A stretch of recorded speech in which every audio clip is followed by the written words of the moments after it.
الفاتحة. بسم الله الرحمن الرحيم. الحمد لله الرحمن الرحيم مالك يوم الدين إياك نعبد وإياك نستعين اهدنا الصراط المستقيم صراط الذين أنعمت عليهم غير المغضوب عليهم ولا الضالين.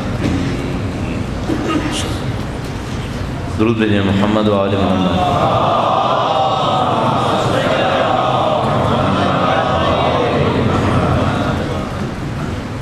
اعوذ باللہ من الشیطان الرجیم. بسم اللہ الرحمن الرحیم. الحمد للہ رب العالمین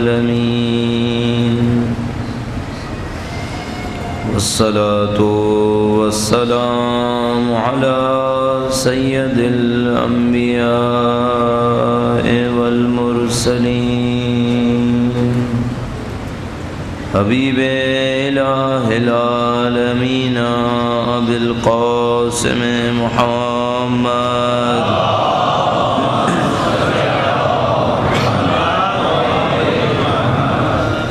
وعلى آلہ الطیبین الطاہرین سیما بقیت اللہ فی الارضین. قال اللہ تعالی فی کتابہ الکریم. بسم اللہ الرحمن الرحیم. ام حسبت ان اصحاب الكهف والرقیم كانوا من آیاتنا عجبا. درود بجے محمد و آل محمد.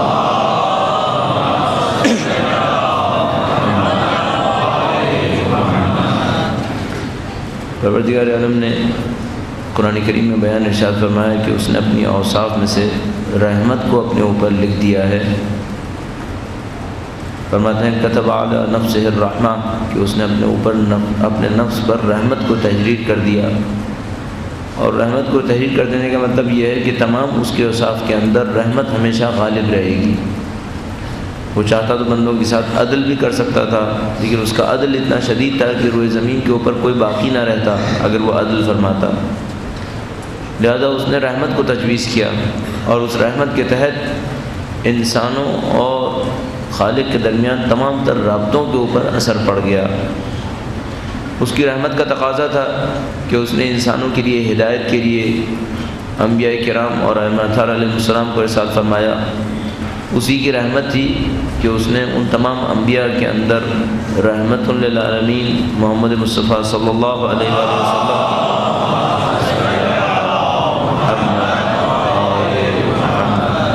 رحمت بنا کر بھیجا. اور یہ رحمت اتنی واسعہ تھی، ختمی مرتبت کی ذات مقدس کے اندر جو رحمت تھی وہ اتنی شامل اور اتنی عمومی تھی کہ قرآن کریم کے اندر وعدہ کیا کہ اگر تم مسلمانوں کے درمیان نبی کا نام بھی باقی رہے گا تو عذاب سے محفوظ رہو گے. فرمایا اے نبی اگر آپ کا نام بھی ان کے درمیان باقی رہے گا تو ہم انہیں عذاب نہیں کریں گے. لہذا یہ جو میں اور آپ خطبے کے اندر سرور کائنات کا نام لیتے ہیں، اور شاید مجھے احساس ہوتا ہے کہ بہت دفعہ کہنے والے کے ذہن میں بھی نہیں رہتا کہ کس کا نام لیا جا رہا ہے. شاید اکثراً سننے والوں کے ذہن میں بھی نہیں رہتا جس وقت وہ درود بھیج رہے ہوتے ہیں کہ کس کا نام لیا گیا. لیکن حقیقت یہ ہے کہ پروردگار عالم کی نہیں معلوم کتنی رحمتیں اسی وقت برس رہی ہوں گی جب نبی اکرم کا نام لیا جا رہا ہوگا.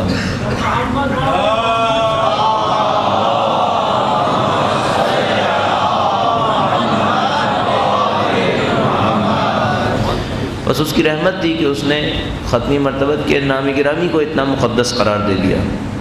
اس کے بعد اس کی رحمت ہے کہ وہ بندوں کے لیے ہدایت بھیجتا ہے، اور حقیقت یہ ہے کہ اگر وہ ہدایت نہ لینے پر تنبیہ کے لیے، ہوشیار کرنے کے لیے عذاب بھیجتا ہے، تو یہ بھی اس کی رحمت واسعہ ہے، یہ بھی اس کی رحمت ہے۔ کہ میں نے عرض کیا ایک دفعہ آپ کی خدمت میں کہ کسی قوم کے لیے جب عذاب آتا ہے تو فرماتا ہے فَقُطِعَ دَابِرُ الْقَوْمِ الَّذِينَ ظَلَمُوا وَالْحَمْدُ لِلَّهِ رَبِّ الْعَالَمِينَ۔ جس قوم نے ظلم کیا اسے ہم نے جڑ سے اکھیڑ کر پھینک دیا، اور حمد تمام اللہ کے لیے ہے۔ اس میں شکر اسی طرح سے ہے کہ اگر خدا متعال اس قوم کو عذاب نہ بھیجتا تو نامعلوم کتنی اور قومیں اسی گناہ کے راستے پر چل نکلتی، بس عذاب بھیج کر اس کی رحمت آ گئی۔ یہ کہ وہ قیامت کے دن 10 طریقے اختیار کرے گا جن کے ذریعے سے قیامت سے پہلے کسی طرح گناہ دھول دیے جائیں۔ تو فرماتے ہیں برزخ کے اندر مومن کو سختی کے ساتھ بھی رکھا جا سکتا ہے۔ کیوں؟ ایسا مومن جس کے کچھ گناہ رہ گئے ہوں، خداوند تعالیٰ برزخ میں اس کو سختی سے رکھے گا، موت کے گزرنے کے لمحے کو اس کے اوپر سخت کر دے گا تاکہ اس کے وہ تمام گناہ بھی دھل جائیں جو اس کی زندگی کے اندر باقی رہے۔ یہ بھی خداوند متعال کے ایک رحمت کے اندر سے رحمت ہو گئی کہ وہ موت کے لمحے کو سخت کرتا ہے تاکہ مومن کی زندگی میں جو غلطیاں اور کوتاہیاں ہیں ان کی جزا اس کو یہیں پر مل جائے، سزا اس کو یہیں پر مل جائے، اور جب وہ قیامت کے دن اٹھے تو پاک و پاکیزہ اٹھے۔ بس خداوند متعال کا عذاب کرنا بھی رحمت ہے، اور اس رحمت کو یہاں تک پہنچاتا ہے۔ اب جو ذرا سی ظریف بات ہے وہ یہ ہے کہ بعض اوقات قیامت کے اندر بھی کسی مسلمان کو عذاب کرتا ہے تاکہ آخر کار وہ جنت میں لایا جا سکے۔ تو روایتوں کے اندر لکھا ہے کہ کچھ کو عذاب میں مبتلا رکھا جائے گا کچھ وقت کے لیے، اور آخر کار جنت میں آ جائیں گے۔ بس خالق ہر طرف سے کوشش کر رہا ہے کہ کسی نہ کسی طریقے سے اپنے بندوں کو جنت میں لے کر آئے۔ بس اس اعتبار سے اس دنیا کے اندر جو سختیاں آتی ہیں، اس دنیا کے اندر جو مصیبتیں آتی ہیں، وہ در حقیقت رحمت الہی کی ایک نشانی ہے۔ ان مصیبتوں کے ذریعے سے ہوشیار کرتا ہے، ان سختیوں کے ذریعے سے ہوشیار فرماتا ہے۔ اور جیسے کہ کل ہم نے موضوع شروع کیا کہ خالق متعال نے اپنے نمائندوں کے ذریعے سے مستقبل کے حالات پہلے سے بتا دیے کہ مستقبل کے حالات بہت سخت ہیں۔ یہ جو مستقبل کے حالات کی اطلاع دینا ہے یہ بھی خدا کی ایک رحمت ہے کہ وہ پہلے سے اپنے بندوں کو ہوشیار کر رہا ہے کہ دیکھو اس قسم کی نشانیوں کے سامنے سے تمہیں گزرنا ہوگا، اس قسم کی سختیوں کے سامنے سے تمہیں گزرنا ہوگا۔ تو ایسا نہ ہو کہ جب وہ سختی تم پر آئے تو تمہارا ایمان متزلزل ہو جائے، پہلے سے جان لو کہ ایسی مصیبت بھی آ سکتی ہے۔ اب اس کا مطلب یہ ہے کہ اگر اللہ کی کہی ہوئی کوئی نشانی میرے اور آپ کی آنکھوں کے سامنے سے گزر رہی ہو اور اس نشانی سے ہم نے عبرت حاصل نہیں کی تو یہ در حقیقت عذاب کو دعوت دینے کے برابر ہوگا۔ اگر خالق متعال نے ایک نشانی بتا دی، مثلا تصور فرمائیے ہم نے جن مراحل انتظار کا ذکر کیا اس میں یہودیوں اور عیسائیوں کو نشانیاں بتاتی ہیں کہ نبی کی آمد کی نشانیاں کیا ہیں۔ اگر کوئی ان نشانیوں کو دیکھ رہا تھا پھر بھی عبرت حاصل نہیں کر رہا تھا تو در حقیقت یہ کیا تھا؟ یہ عذاب کو دعوت دے رہا تھا۔ بس مومن کی ذمہ داری یہ ہے کہ وہ اپنی آنکھوں کو کھلا رکھے، اپنے ذہن کو ہوشیار رکھے، اور جا بجا اپنی زندگی میں خدا کی نشانیوں کو دیکھنے کی کوشش کرے۔ نہیں معلوم کتنی رحمتیں پروردگار عالم کی ایسی ہوتی ہیں جو ہمارے برابر سے گزر جاتی ہیں، ہمارے اوپر برس رہی ہوتی ہیں، لیکن ہم اس کا شکر بھی ادا نہیں کر پاتے کیونکہ اس رحمت کا شعور حاصل نہیں کر پاتے۔ کتنی مصیبتوں کو خدا نے متعال ہمارے سر پہ سے گزار دیتا ہے کس کس کے صدقے میں، اور ہم نہیں جان پاتے۔ مومن کو اپنے اندر بہت بصیرت رکھنی چاہیے، اس کو اپنے زمانے سے اپنے حالات سے آگہی رکھنی چاہیے تاکہ اپنے شرعی ذمہ داری کو اچھی طریقے سے سمجھ سکے اور ادا کر سکے۔ اسی اعتبار سے روایات کے اندر آخر الزمان کی بے تحاشا نشانیاں ذکر ہوئی ہیں۔ میں نے آپ کی خدمت میں عرض کیا سینکڑوں کے حساب سے روایات ہیں، اور وہ روایات امیر المومنین سے لے کر آگے تمام ائمہ کرام علیہ السلام کی حیات طیبہ کے اندر موجود ہیں۔ ایک دفعہ درود بھیجے گا محمد و آل محمد۔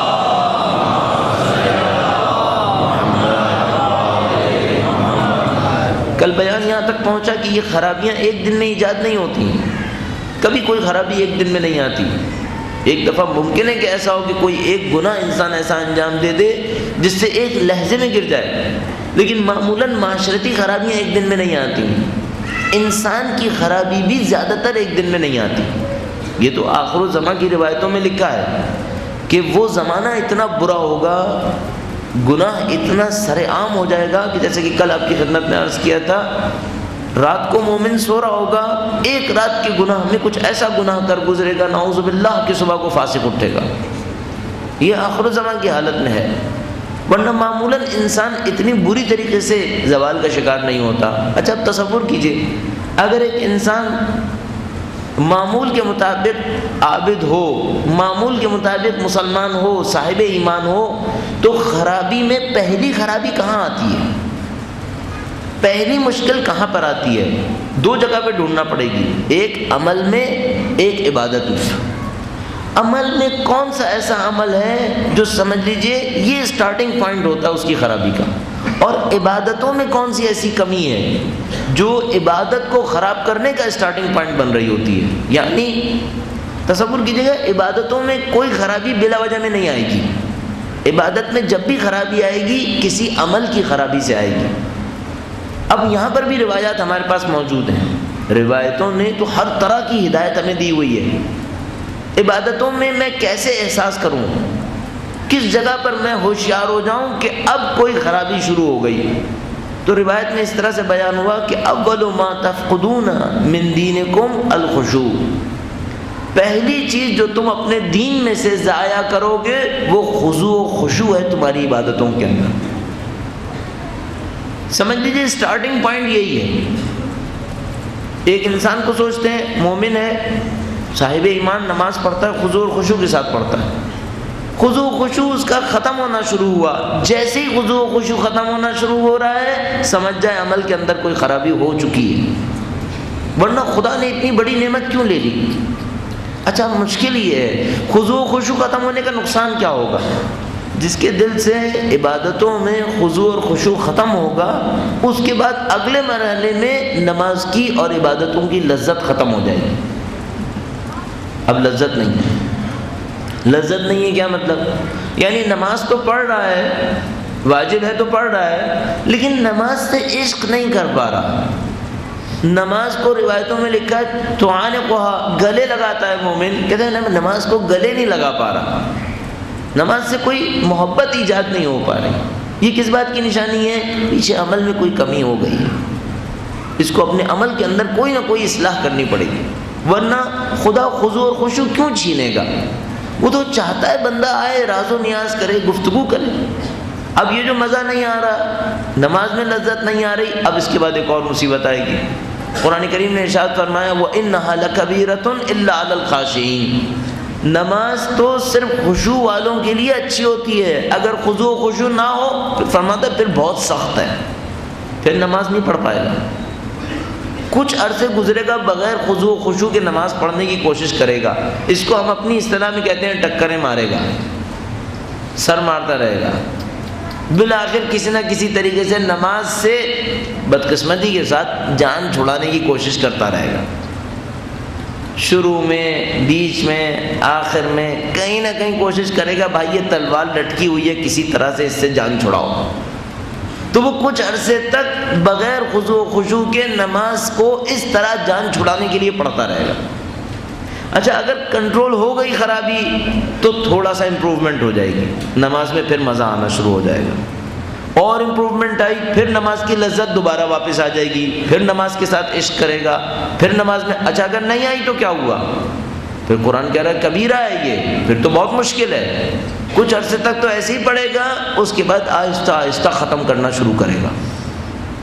ایک دن چھوڑے گا، 2 وقت چھوڑے گا، یہ ہوگا وہ ہوگا، کبھی صبح کی چھوڑے گا. یعنی پہلی مصیبت جو ظاہر ٹوٹے گی وہ صبح کی نماز پر آئے گی، باقی کو تو چلو کہیں نہ کہیں نپٹا لے گا. پہلی مصیبت جو اس کی آئے گی وہ صبح کی نماز کے اوپر. پھر نماز صبح گئے گی، اس کے بعد پھر آہستہ آہستہ دوسری نمازیں. اچھا اب ایک اور مصیبت شروع ہو جائے گی. پہلے اس کو نماز میں مزہ آتا تھا تو دوسروں سے کہتا تھا نماز پڑھو، یہ کرو وہ کرو. پھر جب خود مزہ آنا ختم ہو جائے گا آہستہ آہستہ نماز پر اعتراض شروع کرے گا، آہستہ آہستہ اعتراض شروع کرے گا. آخری اسٹیج کیا ہوگا؟ آخری اسٹیج یہ ہوگا نماز کا مذاق اڑا رہا ہوگا. چونکہ میں نے عرض کیا قرآن کریم نے لکھا ہے کافر مذاق اڑاتا ہے، کافر کی نشانی یہ مذاق اڑاتا ہے. تو نماز کا مذاق اڑانا شروع کرے گا.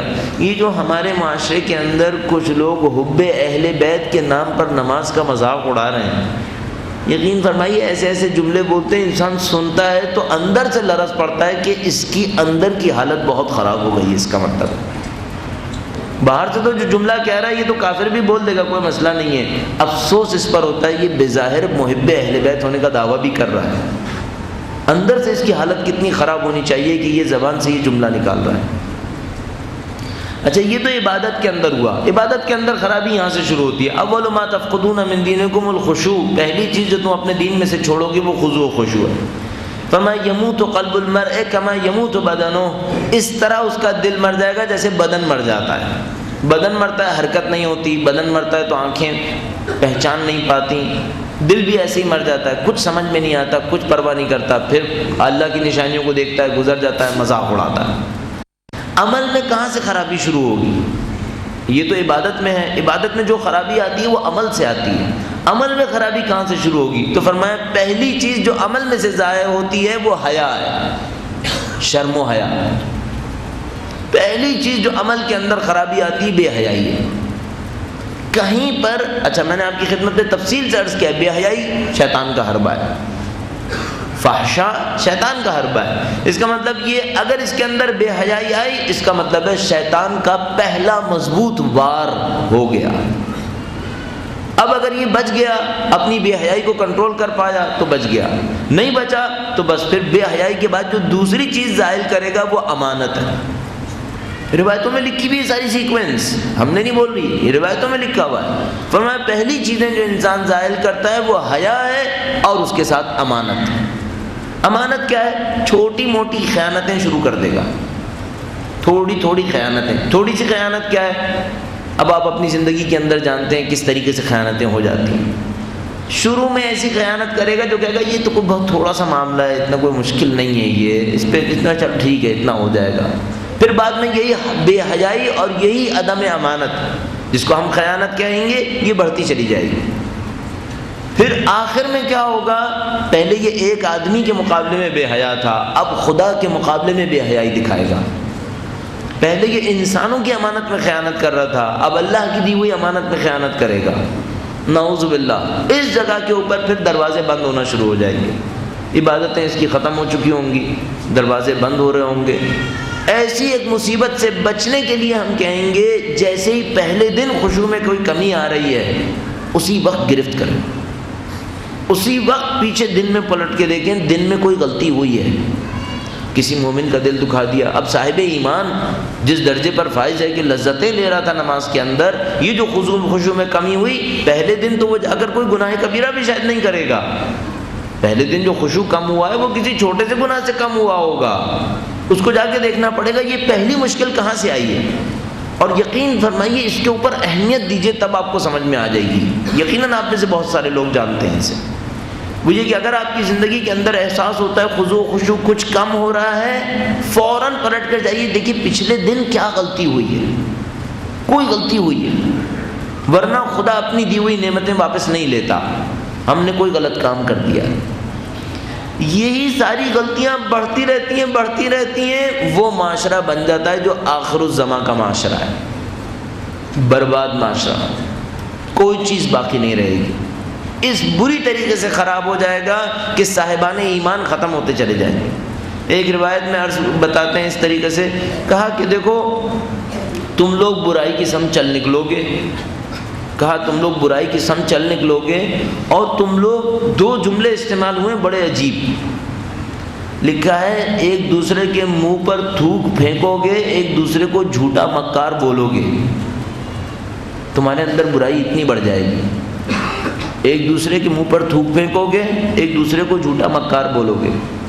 کہا اس موقع پر تمہاری تعداد اتنی کم ہو جائے گی، پھر مولا نے ایک مثال دی ہے، کہا تمہاری مثال ایسی ہوگی جیسے ایک آدمی نے گندم کہیں ذخیرہ کیا ہوا ہے، وہاں پر کوئی کیڑا لگ جاتا ہے، جس نے گندم رکھا تھا وہ دیکھتا ہے گندم کو کیڑا لگا ہے تو وہ گندم نکالتا ہے، اسے دھوپ لگاتا ہے، کیڑا وہاں سے نکالنے کی کوشش کرتا ہے تاکہ گندم کے دانوں کو جو کیڑا لگا ہے وہ نکل جائے، تو کیڑا نکل جاتا ہے لیکن گندم تھوڑی سی کیڑے نے کھا لی تو اب کم ہو گئی گندم، پھر دوبارہ رکھتا ہے، پھر کیڑا لگ جاتا ہے، اتنی دفعہ یہ کام ہوتا ہے کہ آخر میں وہ دیکھتا ہے گندم میں سے صرف چھلکا باقی رہ گیا ہے، باقی سب ختم ہو گیا، کہنے یہ تمہاری حالت ہوگی،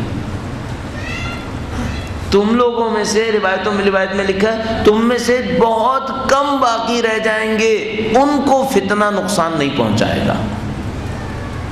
اب جو میں آپ کے سامنے عرض کر رہا ہوں وہ یہ کہ اس سے پہلے کہ فتنہ آئے، اتنا زبردست فتنہ کہ ہم بچ نہ سکیں، اس سے پہلے کہ اتنا شدید فتنہ آئے اپنے آپ کو اس کم گروہ میں شامل کر لیجئے تاکہ وہ فتنہ نقصان نہ پہنچائے، ورنہ جب وہ فتنہ آئے گا تو پھر لوگ کم ہوتے چلے جائیں گے، پھر لوگ باقی نہیں بچیں گے۔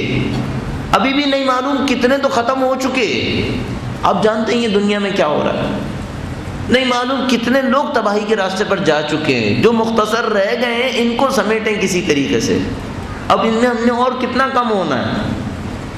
اب امام کی تشبیہ کو اگر دیکھیں تو پتہ نہیں کتنی دفعہ گندم کو کیڑا لگ چکا ہوگا، اب پتہ نہیں کتنے باقی رہ گئے، اچھا ان میں سے بھی کم ہوں گے کہ فرماتے ہیں ایسے باقی رہ جائیں گے جیسے گندم میں سے چھلکا باقی رہ جاتا ہے۔ مومن اس قسم کی حالت میں ایک ہوگا، تو اس کے لیے بہت تیاری کی ضرورت ہوگی، یہ سادگی سے نپٹنے والا کام نہیں ہوگا، جو میں آپ کی خدمت میں مسلسل چند روز سے عرض کر رہا ہوں کہ یہ اس طرح کا سادہ کام نہیں ہوگا کہ کوئی یہ کہے میں دین اور دنیا، جو ہماری اصطلاح میں رائج ٹرم ہے، دین اور دنیا دونوں کو لے کر چلوں گا تو کچھ گناہ کچھ ثواب، نعوذ باللہ، نہیں، پھر یہ اس طرح سے نہیں رہے گا۔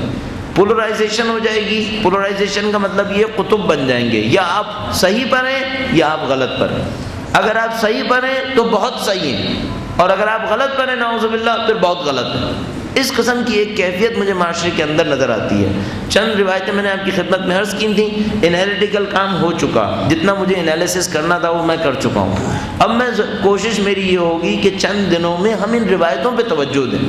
یہ وہ روایات ہیں جو خاندان اہل بیت سے ہم تک پہنچی ہیں، کتابوں کے اندر لکھی ہوئی ہیں، عین روایت آپ کے سامنے پڑھوں گا تاکہ جس نتیجے پر ہم پہنچ رہے ہیں اس کی جگہ آپ کو سمجھ میں آئے کہ روایتوں میں کیا ہے جس کو دیکھ کر ہم اس سخت نتیجے کے اوپر پہنچنے کی کوشش کر رہے ہیں۔ درود دیجیے گا محمد و آل محمد۔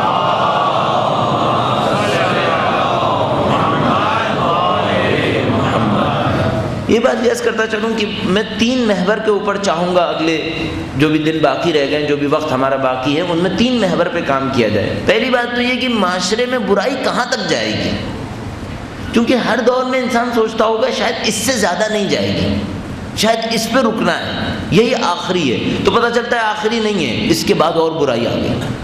مقایسہ کر لیجئے، آج سے 50 سال پہلے کو اپنے آپ سے مقایسہ کیجئے، 50 چھوڑیے 25 سال پہلے کو مقایسہ کر لیجئے، بتائیے زیادہ برا ہو گیا یا نہیں ہوا؟ اب انسان اس درجے کو سوچتا ہے اب اس سے زیادہ برا کیا ہوگا، لیکن بدقسمتی سے ہر گزرتا ہوا وقت، وہ جو روایت میں تھا کہ لا یاتی علیکم زمان الا بعدہ شر من، جو بھی زمانہ بعد میں آئے گا وہ پچھلے سے زیادہ برا ہوتا چلا جائے گا۔ اب برائی جائے گی کہاں تک؟ پہلے تو ہمیں یہ دیکھنا ہوگا کہ ایک معاشرے کے اندر برائی نے کہاں تک جانا ہے۔ وہ جو آخر الزماں کی برائی ہے جو اس زمانے میں رائج ہے وہ کس قسم کی ہے، جب وہ برائی ہمیں سمجھ میں آ جائے گی پھر دوسرے اسٹیج میں ہم یہ دیکھیں گے مومن کے لیے کیا تجویز کیا گیا ہے۔ کوئی تو ریکمنڈیشن اہل ایمان کی طرف سے آئی ہے، کچھ تو اہل بیت نے، مثلا جب اہل بیت نے یہ بتا دیا کہ اس زمانے میں یہ حالت ہوگی تو یہ بھی تو بتایا ہوگا کہ مومن کیا کرے، یہ بھی تو دیکھنا ہوگا کہ مومن کی ذمہ داری کیا بتائیے، اس وقت مرے کھپے زندگی کو بتائے کیا کرے اس وقت، وہ ہمیں دیکھنا چاہیے۔ پھر تیسری بات میں ہمیں یہ دیکھنا ہوگا کہ اب اس کے مقابلے میں کیا کروں گا، حل کرنے کے لیے کیا کروں۔ ایک تو یہ ہوتا ہے معاشرہ خراب ہوتا جا رہا ہے، خطا خراب ہوتا جا رہا ہے، میں اس میں زندگی کیا گزاروں۔ ایک اگلی بات یہ جو میں نے کل آپ کی خدمت میں کی، ایک لیول یہ کہ میں بچوں کیسے، دوسرا لیول یہ ہے دوسروں کے لیے کیا خدمت کر سکتا ہوں۔ پہلے مرحلے میں تو اپنے آپ کو بچاؤں، پھر دوسرے مرحلے میں کچھ سوچوں گا آگے کیا کرنا ہے مجھے۔ تو ہم 3 لیولز کے اوپر بات کریں گے آج۔ پھر میں کچھ روایتیں کہوں گا جن سے ہم یہ سوچنے کی کوشش کریں کہ وہ زمانہ کیسا برا زمانہ ہے۔ درود بھیجیے گا محمد و آل محمد۔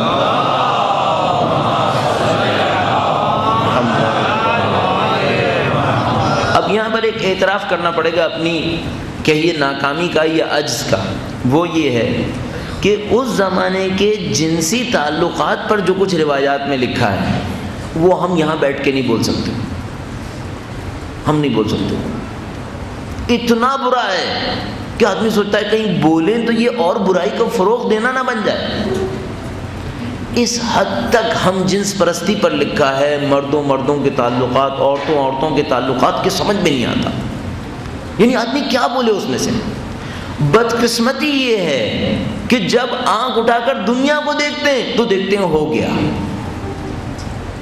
مثلا ایک جملہ لکھا ہے اس قسم کا، لکھا ہے مرد دوسرے مرد کے لیے ایسے غیرت دکھائے گا جیسے ایک مرد اپنی بیوی کے لیے دکھاتا ہے. اچھا ہم جانتے ہیں مغرب میں ایسا ہو رہا ہے. بدقسمتی سے یہ بھی جانتا ہوں کہ آج کے ہمارے اسی شہر کے بعض حصوں میں ہو رہا ہے. اب مجھے ڈر یہ ہے کہ نیچے نہ آ جائے، کہیں سرایت نہ کر جائے، تو وہ میں بول نہیں پاؤں گا یہاں پر. آخر انسان بھی شرم کھاتا ہے کہ آخر اب کتنا کچھ بولے انسان. اب آخری کام یہ ہے، اس کو جا کے کوئی روایتوں میں آپ لوگ پڑھیے کسی طریقے سے. لیکن میں عرض کر دوں زمانہ اس کا مطلب ہے یہ بھی آئے گا. میں نے بتایا کچھ جگہوں پر تو آ چکا، مغرب زمین میں تو آ ہی چکا، اس کا تو کوئی حساب ہی نہیں. ہمارے ملک کے اندر کچھ شہروں میں کچھ علاقوں میں ہو چکا.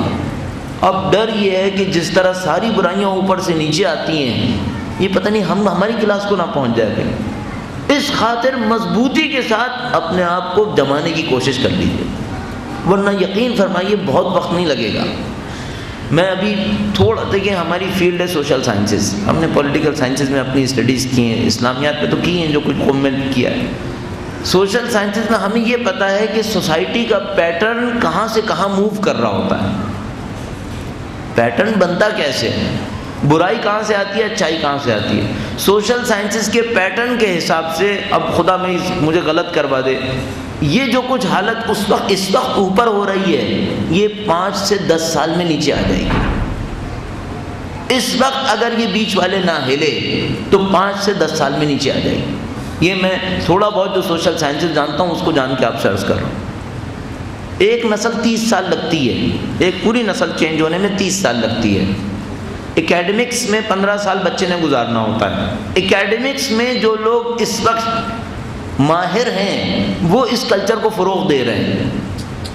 اس کا مطلب ہے مجھے 10 سال بدقسمتی سے اور دیکھنا پڑے گا اور اس کے بعد یہ مصیبت آ جائے گی. اب یہ آپ کے ہاتھ میں ہے کہ آپ اور میں کتنا اپنی اولادوں کو اس مصیبت سے نکال پائے اور کتنا اس معاشرے کے اندر محنت کر پائے. ورنہ اب آپ سوچیے اگر یہ معاشرہ خراب ہو گیا تو میرے اور آپ کے بچے کہاں بچ پائیں گے. پھر کتنا ایمان ان کے اندر مضبوط ہوگا کہ وہ بچیں گے. اس بات کو دیکھ دیکھ کر دل کڑتا ہے کہ کچھ ہونا پڑے گا ورنہ اس وقت معاملہ بہت خراب ہو جائے گا.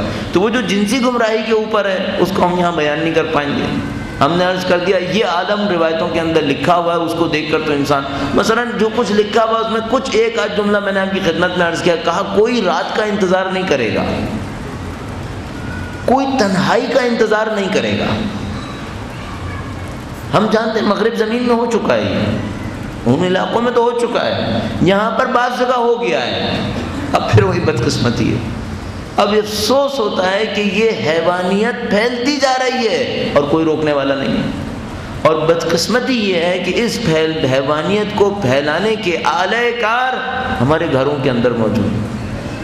اب کیا بچنا ہے، کس طریقے سے بچنا ہے، سوائے یہ کہ اللہ کی کوئی خاص رحمت کسی خاص تعلق کے نتیجے میں اس معاشرے کے اوپر آ جائے تو ہو جائے، ورنہ بڑا مشکل کام ہے.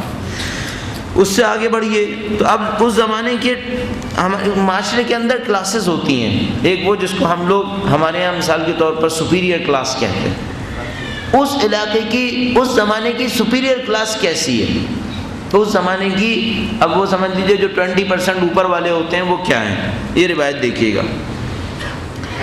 یاکلون طیب الطعام والوانها ويركبون الدواب ويتزينون بزینة المرأة لزوجها ويتبرجون تبرج النساء وزيهم مثل زي مملوك جبابرة. کہا یہ لوگ بہترین کھانے کھا رہے ہوں گے، بہترین مزے لے رہے ہوں گے، بہترین سواریوں پر سواری کر رہے ہوں گے، ایسے اپنے آپ کو خوبصورتیاں دے رہے ہوں گے جیسے عورتیں مردوں کے لیے، شوہروں کے لیے اپنے آپ کو خوبصورت بنا رہی ہوتی ہیں. یتبرجون تبرج النساء، عورتوں کی طرح خوبصورت ہو کر اترائیں گے. یعنی ہمارے یہاں کی داستان میں مثلا ہم کہیں گے جیسے عورتیں میک اپ کرتی ہیں مرد اس طرح میک اپ کریں گے. جس طرح کوئی عورت حلال فضا میں اپنے شوہر کے لیے میک اپ کر کے خوش ہوتی ہے، یہاں مرد ایک دوسرے کے لیے میک اپ کر کے خوش ہو رہے ہوں گے۔ وَزِيُّهُمْ مِثْلُ زِيِّ مُلُوكِ جَبَابِرَةٍ، اور ان کی جو عمومی حالت ہوگی جیسے بادشاہوں کی حالتیں ہوتی ہیں، بادشاہوں کی طرح چل رہے ہوں گے۔ کبھی مستکبرین کی محفل میں تو جانا چھوڑ ہی دیا ہے کہ کسی نہ کسی سے واسطہ ہی نہ پڑے، دیکھ کر دل کڑتا ہے سر۔ کبھی ان مستکبرین کی محفل میں بیٹھیے، ہر ایک آدمی یوں بیٹھا ہوگا جیسے فرعون بیٹھا ہوا ہے، ہر ایک آدمی یوں اکھڑا ہوا ہوگا جیسے قدرت خدا نعوذ باللہ ختم ہو گئی ہے، یہ مالک ہے، یہ حاکم ہے۔ دیکھ دیکھ کر انسان کڑتا ہے کہ یہ اندر سے کتنا جانور ہے، یہ اس کو نہیں پتا خدا کتنی طاقت رکھتا ہے، اس کو نہیں پتا کہ اس کی حیثیت ایک مچھر اور ایک کیڑے کے برابر بھی نہیں ہے، لیکن اکڑ ایسے رہا ہوگا۔ فرمایا ذِيُّهُمْ مِثْلُ ذِيِّ مُلُوكِ جَبَابِرَةٍ، ظالم بادشاہوں کسی صورت میں یہ نظر آئے گا۔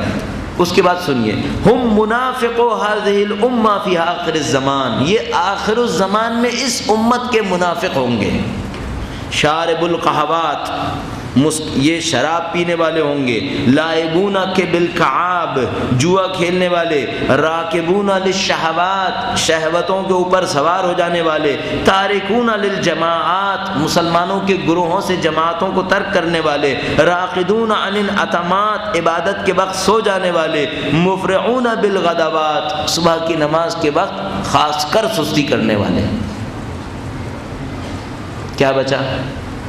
اور فرمائیے کون سی بات نہیں ہو رہی پاکستان میں، کراچی میں؟ کون سا جملہ ایسا ہے جو نہیں ہو رہا؟ اور آپ کہیں گے ایک آدھ آدمی نہیں، ایک آدھ آدمی نہیں، کلچر یہی کلچر ہے۔ آپ جانتے ہیں، مجھ سے زیادہ جانتے ہیں وہاں پر، کلچر یہی کلچر ہے۔ اوپر ہو گیا ہے، نیچے کب پہنچے گا، یہ ڈر ہے۔ اس کے بعد لکھا ہے ایک اور روایت کے اندر، ينفق الرجل من ماله في غير طاعة الله فلا ينهى ولا يؤخذ عليه ويمنع اليسير في طاعة الله، اگر فسق و فجور میں خرچ کرنے کی بات آئے، اتنا خرچ کرے گا جس کا کوئی حساب نہیں، اور کوئی نہیں پوچھے گا اتنا کیوں خرچ کر دیا۔ اور اگر اللہ کی طاعت میں خرچ کرنا ہو تو تھوڑے سے پر بھی گریز کرے گا۔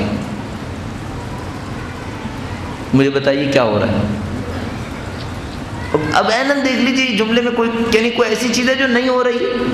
یہ آخر الزمان ہے، لکھا ہے منافقو هذه الامہ فی آخر الزمان، یہ آخر الزمان میں اس امت کے منافقوں کی حالت ہے۔ یہ کہاں بسے ہوئے ہیں؟ یہ شہروں میں بسے ہوئے ہیں، یہ جہنموں میں نہیں رہ رہے، یہیں پہ رہ رہے ہیں۔ کیا کر رہے ہیں یہ؟ اپنی اپنی زندگی کے لیے کیا کیا نہیں کرتے۔ میں جا کر اب تعجب کرے گا انسان، دیوانہ ہونے لگتا ہے یہ جس حساب سے خرچ کرتے ہیں، اور کسی غریب کی زندگی کو دیکھتا ہے تو شرمندگی سے مر جاتا ہے کہ اس کا تو ایک دن کا خرچہ اتنا ہے جس سے پتہ نہیں کتنے غریب گھرانوں کے مہینے چل جائیں گے۔ کیا ہو رہا ہے یہ؟ کوئی پوچھنے والا نہیں، ظاہر ہے کیوں کوئی دیکھے گا۔ یہ تو چلیں ان کی حالت ہو گئی جو سپیریئر کلاس کہہ رہی ہے اپنے آپ کو، انہوں نے کہا کہ ہم لوگ ہیں معاشرے کو چلانے والے۔ عوام کی کیا حالت ہوگی؟ عوام کی حالت بڑی عجیب لکھی ہے، دیکھیے درود بھیجے گا محمد و آل محمد۔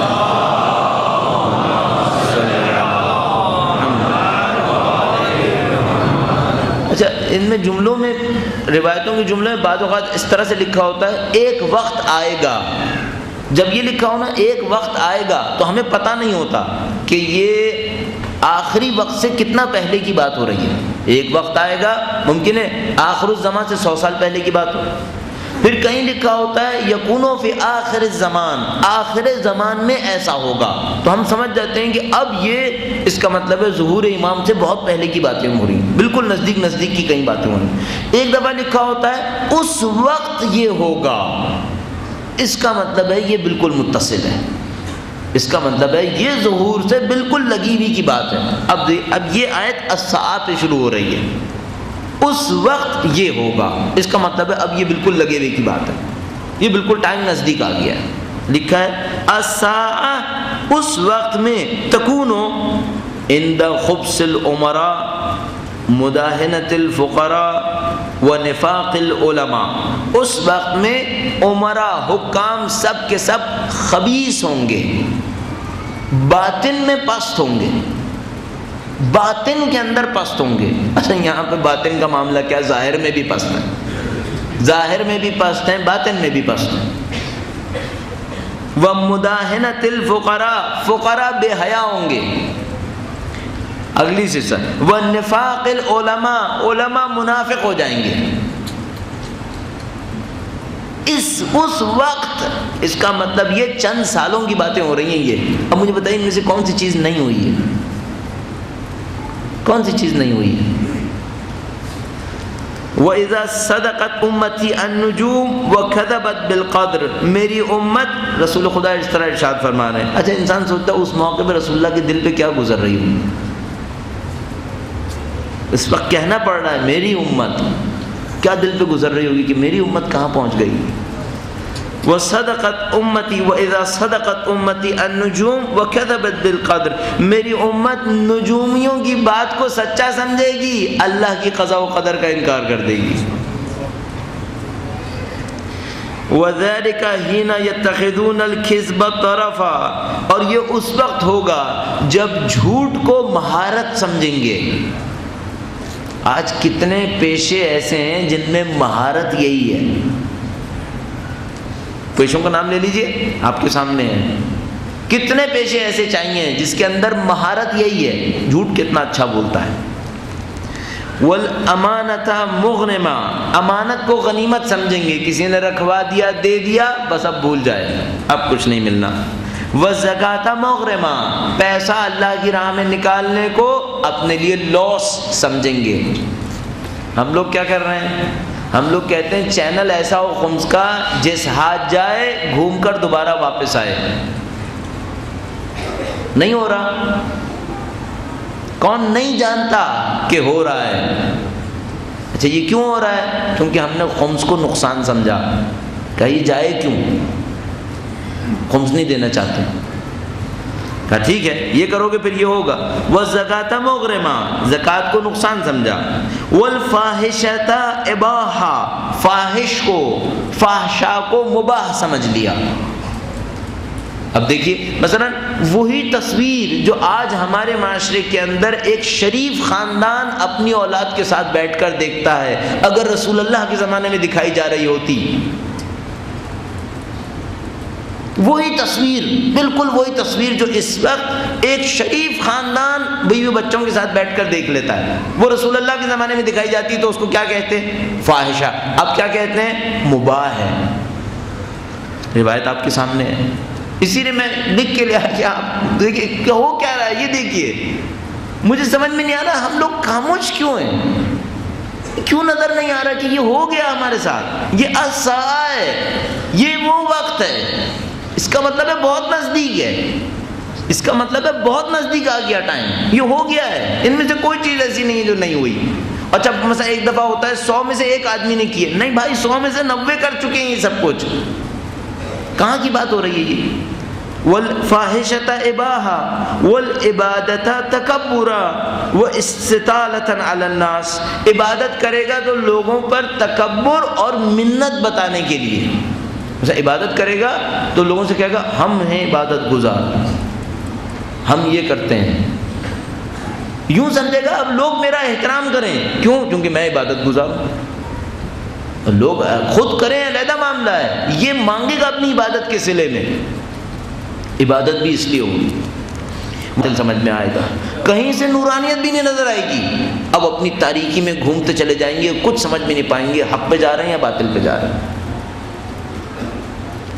اس کے بعد فرمایا فَيَتِيهُونَ فِيهَا كَمَا تَاهَتِ الْيَهُودُ، تو جس طرح یہودی 40 سال گھومتے رہے تھے یہ بھی گھومتے رہیں گے۔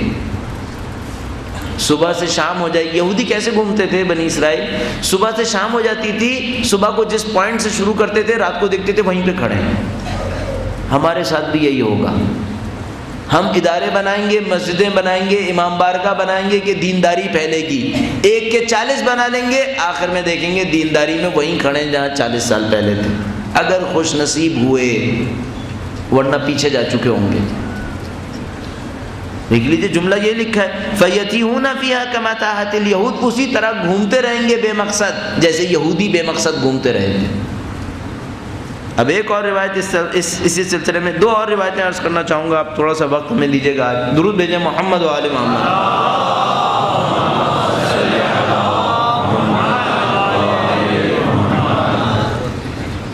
یاتی علی الناس زمان، ایک وقت انسانوں پر ایسا آئے گا، ہمہم بطونہم، ان کا سارا ہم و غم ان کا شکم ہوگا.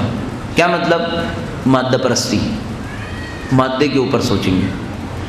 وَشَرَفُهُمْ مَتَاعُهُمْ، ان کی عزت اور ذلت ان کی مال و دولت ہوگی. جس کے پاس دولت زیادہ، عزت زیادہ. قِبْلَتُهُمْ نِسَاؤُهُمْ، ان کا قبلہ یعنی جس کے بارے میں ہر وقت سوچتے رہیں گے، ہر وقت اس طرف دیکھتے رہیں گے، وہ کون ہوں گی؟ عورتیں، جنسی شہوتوں کے اندر مبتلا ہو چکے ہوں گے. دینہم دراہمہم و دنانیرہم، ان کا دین وہ چیز ہوتی ہے جس کے اوپر انسان چلتا ہے، جس کی خاطر انسان زندگی گزارتا ہے. وہ کیا ہوگا؟ فرمایا ان کے درہم اور ان کے دینار، ان کی ساری حکمت عملی اس بات پر ہوگی میرے پاس پیسہ کہاں سے آئے گا. ساری زندگی بس یہی سوچتے رہیں گے، ان کا دین یہی ہوگا. اب سنیے، اولئک شر الخلق، یہ بدترین مخلوق ہوں گے. لا خلاق لهم عند اللہ، اللہ کے نزدیک ان کا کوئی مقام نہیں ہوگا. اچھا اب پھر بتائیے ان میں سے کون سی کوئی چیز ایسی ہے جو نہیں ہو رہی؟ فرمایا تھا ایک روایت کے اندر کہ اگر تم معاشرے میں جاؤ، 20 آدمیوں کے چہروں کو دیکھو اور ان میں سے خدا سے ڈرنے والا کوئی نہ ملے تو سمجھ لو فتنہ آ چکا ہے. اب مجھے بتائیے معاشرے میں نکلوں کتنے چہرے دیکھوں گا تو ایک خدا کو ڈرنے والا ملے گا مجھے؟ 20 روایت نے لکھا تھا. چلیے 200 لگا لیجئے، 200 پہ مل جائے گا اللہ سے ڈرنے والا. اب تجار پیشہ لوگوں کے لیے ایک روایت، اس زمانے میں تاجر کیا ہوگا؟ عجیب ہے. ابھی اس کے اوپر بعد میں دیکھیے، کل اگر مجھے موقع ملا تو میں معاشرے کے ایک اور حصے کا کردار آپ کی خدمت میں عرض کروں گا. تاجر پیشہ کیسا ہوگا؟ وَرَأَيْتَ الرَّجُلَ إِذَا مَرَّ بِهِ يَوْمٌ وَلَمْ يَكْسِبْ فِيهِ الذَّنْبَ الْعَظِيمَ مِنْ فُجُورٍ أَوْ بَخْسِ مِكْيَالٍ أَوْ مِيزَانٍ أَوْ غِشْيَانِ حَرَابٍ أَوْ شُرْبِ مُسْكَرٍ صَارَ كَئِيبًا حَزِينًا يَحْسَبُ أَنَّ ذَلِكَ الْيَوْمَ عَلَيْهِ ضَيْعَةٌ مِنْ عُمْرِهِ. فرمایا ایسا وقت دیکھو گے جب ایک انسان ایک دن گزارے گا اور اس دن کوئی بڑا گناہ نہ کرے تو سمجھے گا یہ دن ضائع ہو گیا. اب وہ بڑے گناہ کی تشریح کی ہے. کہا ایسے لوگ دیکھو گے ایک دن گزرے گا اور اس میں کوئی بڑا گناہ نہ کرے تو سمجھے گا دن ضائع ہو گیا. کون سا گناہ نہ کرے؟ من فجورن، یا تو کوئی کھلا گناہ کرے گا. فجور اس گناہ کو کہتے ہیں جس میں لوگ چھپاتے بھی نہیں ہیں، کھلا گناہ. مثلا ایک آدمی نعوذ باللہ شراب پیتا ہے، کھلے عام پیے، اس کو ہم کہتے ہیں فجور. ایک دن ایسا گزر گا جس دن کوئی کھلا گناہ نہ کرے، کہے گا یہ سزا ہو گیا. اور بخس مکیال، وزن کم کر دے، کیا ایک دن ایسا گزر جائے جس میں وزن کم نہیں ہوا، بیچنے میں پورا وزن دینا پڑا، کہے گا یہ تو دن ضائع ہو گیا. او غشیان حرام، یا ایسی ملاوٹ جو حرام ہو. ایک دن ایسا گزرا جس دن ملاوٹ نہیں کر پایا. یا شرب مسکرن، ایک دن شراب نہیں پی تو کہے گا آج کا دن تو بیکار گیا. سارا کئیبن حزینہ، اتنا افسوس کرے گا جیسے پتہ نہیں کسی کے ماتم میں بیٹھا ہوا ہے. یحسب ان ذلک اليوم علیہ ضیعۃ من عمرہ، گمان کرے گا جیسے یہ دن تو اس کی زندگی میں سے تلف ہو گیا ہے، یہ دن تو بچا ہی نہیں. اب فرمائیے یہ صورتحال ہے آخر الزمان کی. اچھا اب مجھے عجیب سا نہیں لگ رہا، آخر الزمان یہی والا زمانہ اور کون سا زمانہ؟ یعنی ان روایتوں میں سے کون سی ایسی چیز ہے جو معاشرے پر حاکم نہیں ہے؟ ایک دفعہ ہوتا ہے 2 آدمی کر رہے ہیں 100 میں سے، 4 آدمی کر رہے ہیں، 10 آدمی کر رہے ہیں. ان میں سے مجھے کوئی ایک جملہ بھی ایسا نظر نہیں آیا جو معاشرے پر حاکم نہیں ہے. حاکم ہوئے ہوئے، حاکم فکر یہی ہے، تو پھر یہ آخر الزمان نہیں ہوا. اگر یہ آخر الزمان ہے اس کا مطلب ہے تعداد اور کم ہوگی، اس کا مطلب ہے ابھی اور چھٹنے ہیں، کیونکہ آخر الزمان میں دنوں پر لوگ کم ہوتے چلے جائیں گے، دنوں پر لوگ کم ہو رہے ہوں گے. میں نے عرض کیا روایت میں لکھا ہے، آج اتفاقاً ایک آیت اللہ کا درس اخلاق دیکھ رہا تھا، ان کے درس اخلاق میں اسی روایت کو کوٹ کیا گیا تھا کہ ہاں اس طرح سے ہوگا آخر الزمان میں، دنوں پر روز کم ہو رہے ہوں گے، رات کو مومن صبح کو فاسق، صبح کو مومن رات کو فاسق.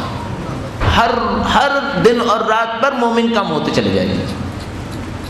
اگر یہ وہ زمانہ ہے جو مجھے تو لگ رہا ہے کہ یہی ہے، تو اس کا مطلب ہے کہ ہم اور آپ میں سے تعداد کم ہو رہی ہے۔ اب کس نے بچنا ہے؟ اس نے بچنا ہے جو اس موقع کے اوپر اپنے آپ کو شدت کے کنٹرول میں لے جائے۔ اب سستی کا وقت نہیں ہے، اب شدت کے ساتھ کنٹرول کا وقت ہے۔ آپ کہیں گے ممکن ہے ہم نے شدت کے ساتھ کنٹرول کیا اور اگلے 15-20 سال میں بھی مولا کا ظہور نہیں ہوا، تو کیا نقصان ہوا؟ کوئی نقصان ہوا؟ ایمان تو بچا کے لے گئے نا۔ زیادہ سے زیادہ 15 سال کا نقصان، مثلا یہ وہی نقصان وہی کہے گا جو یہ آخری روایت والا تھا، یہ نقصان نہیں ہوا، اچھائی کمائی 15 سال کے اندر۔ اگر میری عمر 40 سال ہے، میں سوچتا ہوں کتنا زندہ رہ لوں گا مادی اعتبار سے ایوریج ایج جو ہے وہ 63-65 ہو جائے گی۔ چلو فرض کرو میں نے آج سے شدید ترین اپنے اوپر پابندیاں لگانی، کتنے سال پابندیاں لگائیں؟ 20 سال۔ فرض کیجئے مولا کا ظہور 20 سال میں بھی نہیں ہوا، خدا نہ کرے، اب میں نے کیا نقصان کیا؟ کوئی نقصان نہیں۔ اللہ کی اطاعت میں آگے ہی بڑھانا، پیچھے تو نہیں ہٹانا۔ زیادہ سے زیادہ یہ ہوا چند گناہ میں آسانی کی وجہ سے مبتلا ہو سکتا تھا، سختی میں ڈال کر اپنے آپ کو ان گناہوں سے بچا لیا، تو کوئی حاصل ہی کیا، کوئی نقصان تو نہیں کمایا۔ آپ کو بھی یہی پیغام دیں گے، جو اپنے لیے سوچتے ہیں وہ بھی آپ کے لیے سوچیں گے، کوئی کہ بھائی یہ 10-15 سال 20 سال میری اور آپ کی زندگی میں رہ گئے، اس میں چلو سختی کر لو۔ کوئی ممکن ہے جوان ہو کہ ہمیں تو 40 سال باقی ہے، مجھے بتاؤ نقصان کیا کرو گے؟ کوئی نقصان ہوگا اس میں؟ کسی نے چھٹے امام کے پاس آ کر کہا کہ اگر جنت ہوئی تو آپ کو فائدہ ملے گا، اور اگر نہیں ہوئی تو آپ کی دنیا بھی گئی، آخرت میں بھی آپ نے کچھ بھی نہیں ملا، جنت۔ امام نے فرمایا یہ بتاؤ اگر جہنم ہوئی تو کیا ہوگا؟ تم نے 20 سال مزے لیے اور پوری زندگی برباد کر لی۔ میں نے 20 سال تھوڑی سی سختی اٹھائی، اس میں بھی کوئی میں نے نقصان نہیں اٹھایا۔ اس 20 سال میں تم مطمئن نہیں رہو گے، میں مطمئن رہوں گا۔ تمہارے دل پہ اطمینان نہیں آئے گا، تم مزے بھی لوگے تب بھی اطمینان نہیں آئے گا، میں سختی اٹھاؤں گا پھر بھی اطمینان میں رہوں گا۔ اور اگر قیامت آ گئی، جہنم آ گئی، اب ہم یہی سوال اپنے آپ سے کر لیں۔ وہی کہ فرض کرو 25 سال 40 سال سختی جھیل لی، چلو سختی جھیل لی، بتاؤ نقصان کیا کیا؟ یہ رسک کیوں لے رہے ہیں؟ چند سال کی زندگی پر رسک لے رہے ہیں۔ اگر انہی چند سالوں میں کچھ ہونا ہے، بظاہر تو یہی لگ رہا ہے کہ فتنہ انہی چند سالوں میں غبرہ مظلمہ، ایسا فتنہ چھا جانے والا، تاریخ لگ رہا ہے آنے والا ہے۔ اگر کوئی ایسا فتنہ آنے والا ہے، ابھی بچانے کی کوشش نہ کروں۔ ایک دفعہ فتنہ چھا گیا پھر حق نظر نہیں آئے گا، پھر باطل سے کوئی ڈسٹنگوش نہیں کر پائے گا حق اور باطل کو۔ ابھی کچھ کرنا ہے تو کر لو۔ اور ابھی بھی میں بتا رہا ہوں پتہ نہیں کتنے لوگ تو اس فتنے کا شکار ہو چکے، اب جو بچے کھچے رہ گئے یہ اپنے آپ کو بچانے کسی طریقے سے، ورنہ مصیبت آ جائے گی۔ اور میں نے آپ کی خدمت میں پہلے دن سے عرض کیا، حق اور باطل کا معرکہ اگر فتنے کی حالت میں ہو رہا ہوتا ہے تو کسی کو نظر نہیں آتا۔ کربلا کا معرکہ میدان کربلا میں ہو رہا تھا، کوفیوں کو نظر نہیں آ رہا تھا، کسی کو سمجھ میں نہیں آ رہا تھا کہ یہ کربلا کا معرکہ ہو کیا رہا ہے یہاں پر۔ کائنات کا سب سے بڑا جہاد ہو رہا تھا باطل کے خلاف، کسی کو سمجھ میں نہیں آ رہا تھا۔ جس کو سمجھ میں آ بھی رہا تھا تو ہمت نہیں کر پا رہا تھا۔ کیوں ہمت نہیں کر پا رہا تھا؟ اپنے گناہوں کی وجہ سے۔ جو میدان میں کھڑا ہوا امام کی مظلومیت کو دیکھ رہا تھا وہ آواز نہیں دے رہا تھا، جانتا تھا کہ اسی نبی کا نواسہ ہے جس کو میں تشہد میں شہادت میں گواہی دیتا رہتا ہوں۔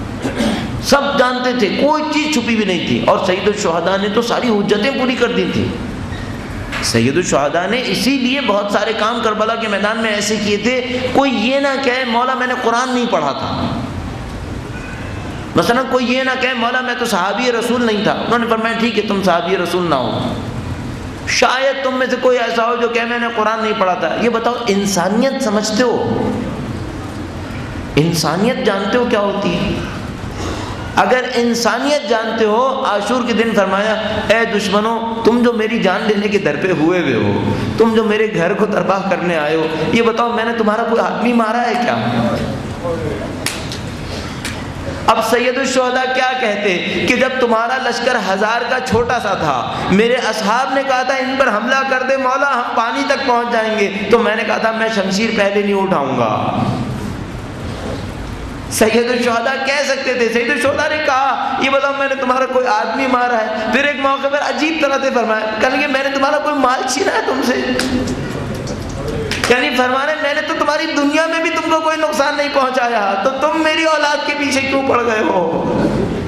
کیوں میری جان لینا چاہتے ہو؟ اب کوئی سید الشہداء کی طرف دیکھے تو بخدا اپنی جان نہیں بچانا چاہ رہے تھے, سامنے والوں کی جان بچانا چاہ رہے تھے کہ میری جان لے کر تم مصیبت میں پڑ جاؤ گے, مجھے تو خدا کی طرف جانا ہے, میں تو جاؤں گا, تم اپنے لیے کیوں عذاب اٹھا رہے ہو؟